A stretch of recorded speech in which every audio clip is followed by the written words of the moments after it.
Армысыздар, қадірменді достар. Біз бұл дәрісте меншік туралы ақпаратты жалғастыра түсеміз. Және де ең алғашқы біздің қарастыратын термин сөздер ол мемлекет иелігінен алу және жекешелендіру болып табылады. Біз бұл терминдерді алдыңғы сабақта қарастырғанбыз. Бүгін жаңалай түрде осыған қатысты болған ақпараттарды алуға тырысамыз. Енді Қазақстан Республикасында мемлекеттік меншік объектілерін мемлекет иелігінен алу және жекешелендірудің төмендегідей түрлері қолданылады. Ол қандай түрлер? Біріншісі, мемлекеттік кәсіпорын мүлігін жалға беру. Екіншісі, жалға берілген мемлекеттік кәсіпорын мүлігін сатып алу.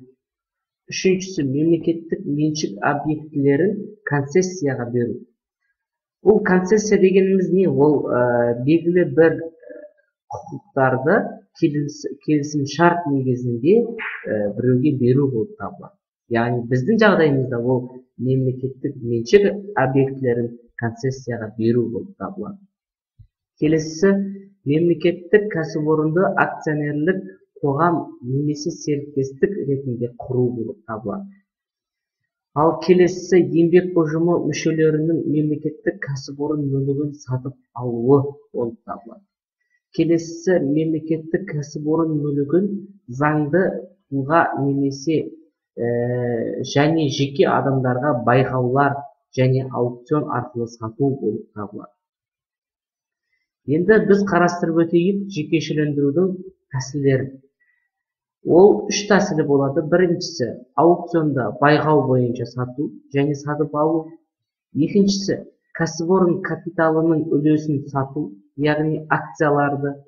Ал үшіншісі, жалға берілген кәсіпорынның мүлкін сатып алу болып табылады. Яғни, осылайша біз жекешелендіруді жүзеге асырады екенбіз. Қазақстан Республикасында мемлекет иелігінен алу мен жекешелендірудің негізгі мақсаты мынада болып табылады. Біріншісі, шаруашылық субъектілерінің тиімді түрі ретінде жеке меншік топтарын қалыптастыру. Яғни, сондай бір кәсіпорындарды, жеке бизнестерді, меншік топтарын қалыптастыру болып табылады. Енді біз жеке меншік топтарын қалыптастырдық. Енді олардың бәсекелестік ортаны қалыптастыру арқылы, сол бағанағы меншік топтарының арасындағы бәсекелестік ортаны қалыптастыру арқылы өндірісті монополиясыздандыруды қамтамасыз ету болып табылады.